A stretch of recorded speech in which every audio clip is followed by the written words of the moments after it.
Aquí en Capital Radio puedes escuchar y ver también por streaming a los mejores gestores de fondos de inversión. Hoy está con nosotros aquí en nuestros estudios Xavier Brun, es Head of Equities en Europa, de Treas Management, una de las gestoras de activos independientes seguramente más seguidas o más respetadas. Xavier, bienvenido, buenos días. Muy buenos días. Vamos a hablar de cómo está el mercado, de la situación del 2020, de lo que puede inquietar hoy a los inversores que de momento llegan a Navidad muy felices después del mejor año en ¿cuánto tiempo? Quizá son datos que son el tercer mejor año en los últimos 30 años, así que no está nada mal comparado hace un año donde todos los titulares de la prensa era que vendrá una catástrofe, que es un 2008, etc., ¿no? Aunque es verdad que el año pasado el disgusto mayor nos lo llevamos el día de Nochebuena, sí. Me recordabas. Sí, justamente la tarde. O sea, abriendo el mercado dice, bueno, pues nos vamos a tomar bien la cena, ¿no? Pero ahora, ¿cómo está el mercado? ¿Dónde detectas que pueden estar los riesgos? Y luego veremos también las oportunidades. La renta fija, los tipos de interés no pagan nada. Nos hemos ido al AAA, no paga nada. Nos hemos ido al BBB, no paga nada. Los spreads entre el AAA y el BBB, que es un poco ver si la gente está muy amante al riesgo o no, están en mínimos. El BBB, por tanto, el aprobado de la renta fija contra el suspendido, que son los high yields, lo más arriesgado, también está en mínimos ese diferencial de tipos de interés. Por lo que el dinero, ¿dónde va a buscar rentabilidad? A la bolsa.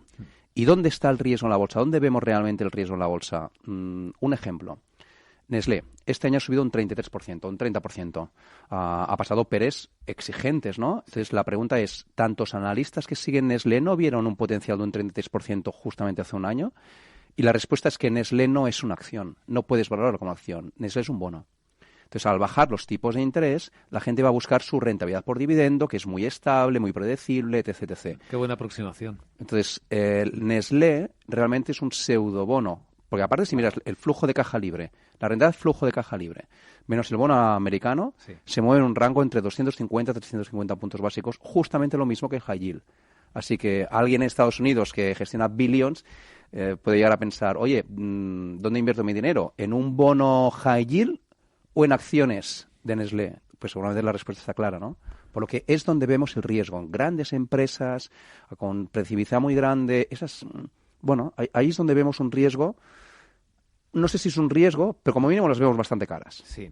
En el contexto, el asunto que algunos llaman la trampa de liquidez, otros lo llaman el exceso de liquidez, ¿hasta qué punto puede tener un efecto en lo que el mercado nos traiga en 2020? Porque hemos visto a lo largo de este año en varias ocasiones intervenir además con fuerza la Reserva Federal con el problema de los repos a corto plazo.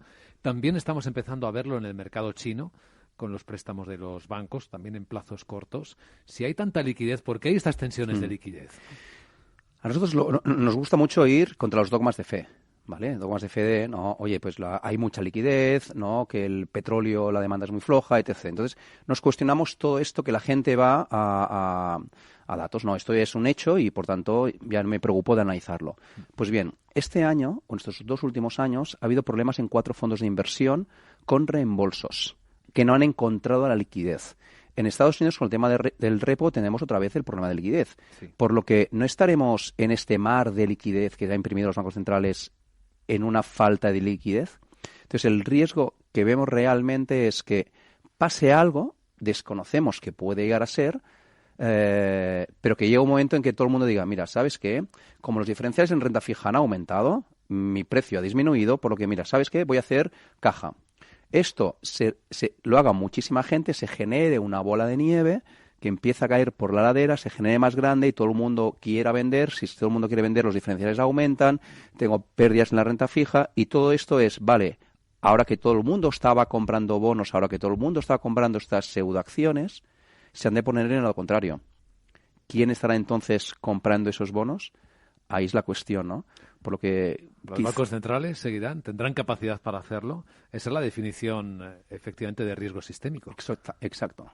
Entonces es lo que las nuevas teorías de mercados dicen, ¿no? Que la deuda que está en manos del Banco Central, si quiebra, no pasa nada, porque tienen la máquina de hacer dinero legal. Por lo que si me quiebra, pues no pasa nada. O sea, a mí si me quiebra una empresa, pues voy a tener un problema, ¿no? Voy a tener una pérdida. Bueno, pues no pasa nada para el Banco Central, porque tiene la máquina de hacer dinero. ¿Qué tiene una pérdida? Pues imprimo la misma cantidad y compro otro bono, ¿no? Entonces, esa teoría lo que te está diciendo, resumidamente, es que todo el dinero que está en los bancos centrales o esa deuda que está en los bancos centrales realmente no es deuda. O sea, porque tiene la máquina legal. Sí. ¿Hasta cuándo? Como siempre, esto es confianza, hasta que tengas confianza en la divisa, ¿no? Claro. Por esa razón, Draghi estuvo tan fuerte cuando le criticaban al euro. Dice, no, el euro lo tengo que defender. Muy interesante esta reflexión, este análisis. Vamos a traducirlo ahora a lo práctico, a cómo trabaja el equipo de Nordea, de TREA Asset Management. TREA es una de las gestoras independientes que tiene una oferta de fondos extensa. Tenéis fondos en renta variable, TREA tiene en España en particular también, tiene fondos mixtos, tiene rentas emergentes, que vuelve a mirarse, y tiene renta fija. ¿Cómo se plantea el año 2020 el equipo en cada una de estas variables? ¿Dónde van a estar los que trabajen más? Bueno, gestionamos más o menos unos 5.000 millones, de los cuales la mitad está en renta fija y la otra mitad está dividida en dos partes. Renta variable, con la estrategia de renta variable España y renta variable Europa, y lo otro es mixto. Entonces, ¿cómo nos planteamos? En la renta fija es de ser activo. O sea, eso de buy and hold, de comprar un bono y quedártelo, es muy complicado. Has de ir rascando pipo a pipo, por lo que ahí la gestión activa es muy fuerte. O sea, tiene más valor que nunca, ¿no? Sí, y el equipo sabe muchísimo. De ahí la razón de que, oye, que este año los fondos de renta fija estén a primero de todo del cuartil, ¿no? Y por otro lado, la renta variable. ¿Qué vemos en la renta variable? Lo que vemos es una dicotomía muy fuerte entre esa acción tipo Nestlé, que están en los índices, que aparte han sido animadas por toda la gestión pasiva, porque la renta variable ha salido dinero, pero dentro de ese dinero que se ha quedado en la renta variable se ha estructurado de otra forma, se ha ido a la gestión pasiva. Por lo que das más rentabilidad a los pseudobonos, a las primeras acciones Nestlé, Utilities, etcétera. Lo hablábamos antes. Entonces nos encontramos en una situación muy extrema. Hay compañías muy baratas, en el caso español encontramos compañías pequeña capitalización muy baratas que presentan resultados excelentes pero no suben en bolsa. Y en Europa nos encontramos, en Europa barra el mundo, ¿no? O sea, nos encontramos compañías muy baratas pero con tan sectores que pues la gente no les quiere. Dice un dato.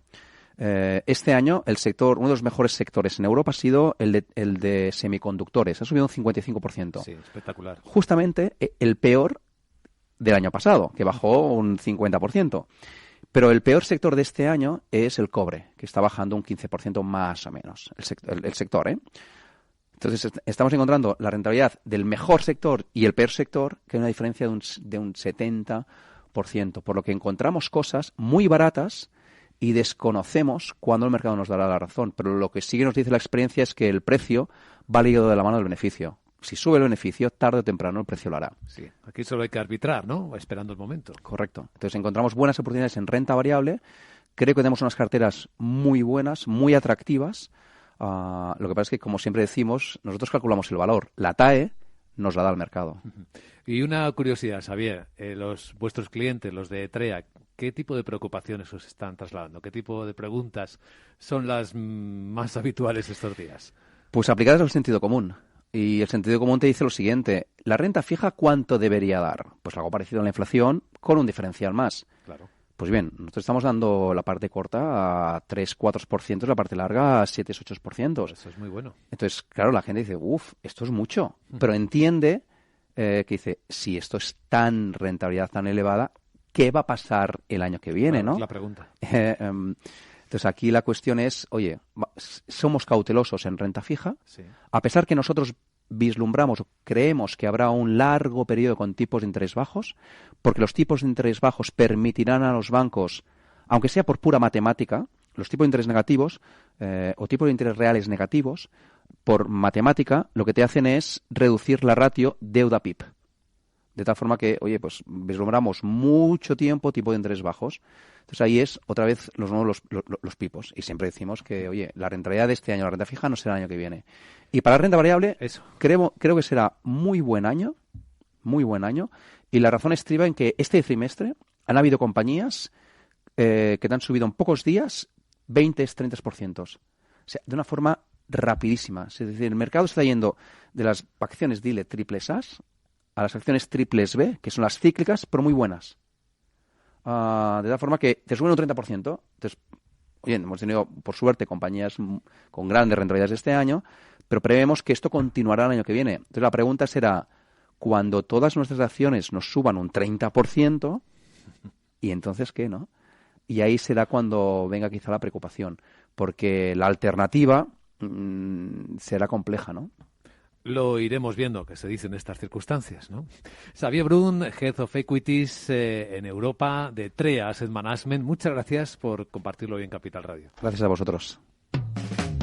Capital, la bolsa y la vida.